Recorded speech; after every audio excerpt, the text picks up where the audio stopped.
अस्सलाम वालेकुम।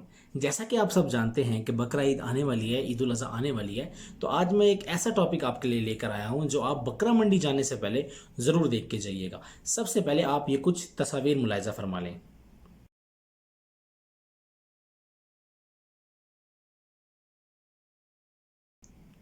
अब जैसा कि आपने इन तस्वीरों में देखा है कि जानवरों की जो स्किन है वो किस तरह की हुई है, रफ़ हुई है। ऐसे जानवर अगर आप गलती से भी ख़रीद लेंगे तो ना सिर्फ आपके पैसे ज़ाया होंगे बल्कि आपकी कुर्बानी भी ज़ाया हो जाएगी।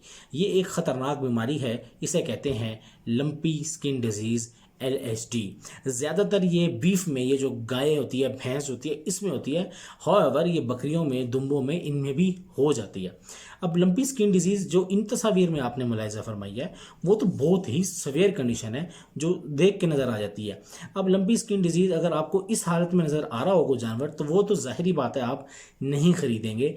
लेकिन अगर ये कहीं शुरू हो रही हो तो ये सिर्फ नाक पे या किसी ऐसी जेनिटल ऑर्गन्स पे, ऐसी जगह पे हो जो छुपे हुए होते हैं, वहाँ अगर ये चीज़ पहले से मौजूद हो और बाकी स्किन जानवर की साफ़ हो तो आपको नहीं पता लगेगा कि ये जानवर जो है ये लंपी स्किन डिजीज़ का शिकार है या नहीं। और ऐसे में आप ये गलती कर बैठेंगे कि 1.5 लाख रुपए का, 2 लाख रुपए का आप जानवर ख़रीद लेंगे और उसको घर ले आएंगे। उससे ना सिर्फ आपके घर वाले मुतासिर होंगे और हो सकता है आपके घर में ऑलरेडी कोई और बकरा या कोई और जानवर मौजूद हो जो इससे इफ़ेक्ट हो सकता है, और इसके अलावा आपकी कुर्बानी भी ज़ाया हो सकती है। तो आइए चले बगैर वक्त ज़ाया किए चलते हैं लंपी स्किन डिजीज़ की तरफ। लंपी स्किन डिजीज़ क्या है? लंपी स्किन डिजीज़ एक वायरल डिजीज़ है, एक वायरस है जो जानवरों पर इफ़ेक्ट करता है। ह्यूमंस जो हैं, इंसान जो हैं, इससे बचे रहते हैं, लेकिन जानवरों को ये बहुत ज़्यादा इफ़ेक्ट करता है। शुरू ये कहाँ से हुआ? शुरू ये हुआ अफ्रीका से। तमाम गंदी बीमारियाँ अफ्रीका से शुरू होती हैं और उसके बाद शिकार कौन होता है? पूरी दुनिया से इफेक्ट होती है। अभी अभी हम कोविड से बाहर निकले हैं, इससे पहले आपको याद होगा एक बहुत ही ख़तरनाक वायरस फैला था, उसका नाम था कोंगो वायरस। उसमें ये होता था कि इंसान भी बहुत ज़्यादा इफेक्ट होते थे और जिसको वो इफेक्ट करता था तो वो उसके नाक से, कान से, मुंह से ब्लीडिंग शुरू हो जाती थी, खून पतला हो जाता और अल्टीमेटली उसकी डेथ हो जाती थी। तो कोंगो का ख़तरा अभी तक नहीं टला, वो भी मौजूद है। वो भी उसी तरह टिक्स से, जो जानवरों की स्किन के ऊपर जो टिक्स होती हैं, छोटी छोटी वो जो कीड़े होते हैं, उनसे वो फैलता है। ये भी उसी से फैलता है। अब अगर हम इस पे स्टिक रहें, लंपी स्किन डिजीज़ की अगर हम सिर्फ बात करें तो ये फैलता कैसे है? फैलता है ये मक्खियों से, मच्छरों से, टिक बाइट से, एनिमल टू एनिमल, एक जानवर की से दूसरी जानवर। दूसरा, अगर आपने एक फार्म हाउस बनाया, उस पर एक को लंपी स्किन डिजीज़ हो गई है, आसपास के जितने मवेशी हैं उनमें हवा से, टच से, उस तरह वो फैलना शुरू हो जाएगी। अब इसकी इलामात क्या है? इलामात यह है कि जानवरों को बुखार हो जाएगा, जानवरों का जिस्म गर्म होगा, उनके नाक से, उनकी आंखों से पानी आना शुरू हो जाएगा। और इसके अलावा उनके जिस्म पे जो छुपे हुए हिस्से हैं, जैसे कि टांगों के दरमियान, उस जगह पे छोटे छोटे दाने निकलना शुरू होंगे, चेहरे पे निकलना शुरू होंगे, आंखों के आसपास निकलना शुरू होंगे। उसके बाद वो पूरे जिस्म पे फैल जाएंगे। और जैसे कि आपने इन तस्वीरों में देखा था कि वो जो दाने हैं वो छोटे छोटे होते होते बड़े हो जाते हैं और इतनी वो यूँ समझ लें कि रोड़े बन जाते हैं, अंदर सख्त हो जाते हैं। ठीक है, उसके बाद वो आहिस्ता आहिस्ता आहिस्ता आहिस्ता वो स्कैब बन जाता है, वो उसका खरंड बन जाता है और फिर वो फॉल ऑफ हो जाते हैं, गिर जाते हैं।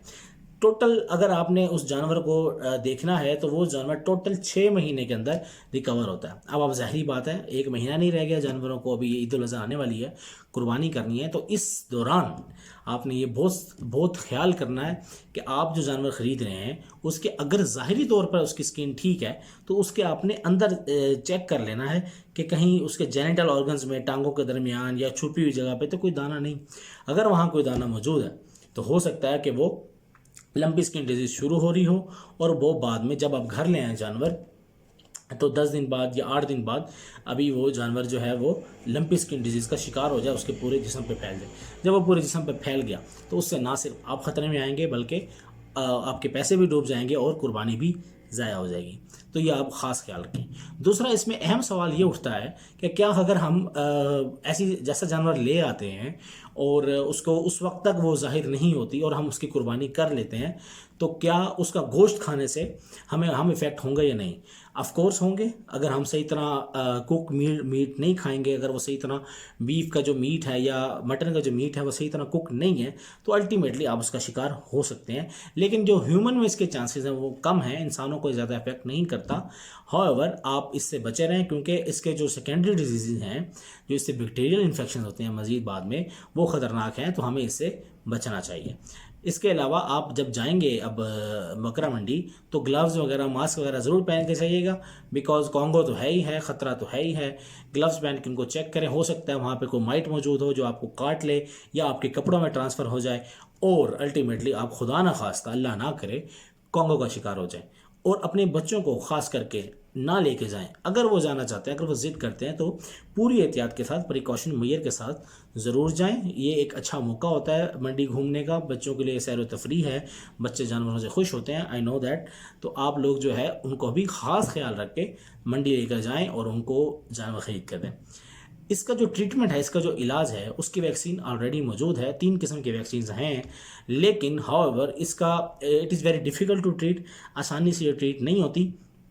तो आप इट्स बेटर कि आप ऐसा जानवर ख़रीदें ही ना, आप अपने सर जो है वो अजाब कोई परेशानी डालें ही ना। आप पहले से ही ख्याल करके इसको अच्छी तरह सिलेक्ट करके लेके जाएं, बिकॉज जो ये सेल करने वाले होते हैं, जो ये फ़रोख्त करते हैं जानवर, वो क्योंकि वो इस चीज़ का ख्याल नहीं रखते, जाहिल होते हैं, उनको नहीं परवाह होती कि वो क्या क्या बेच रहे हैं क्या नहीं। हम लोग जो है, जो कम अज़ कम पढ़े लिखे हैं, या जहाँ तक मेरी आवाज़ पहुँच रही है, वो इसका ख़ास ख्याल रखें। और जो लोग ये वीडियो देख रहे हैं उनको चाहिए कि वो लोगों को बताएं, ज़्यादा से ज़्यादा शेयर करें। Thank you so much.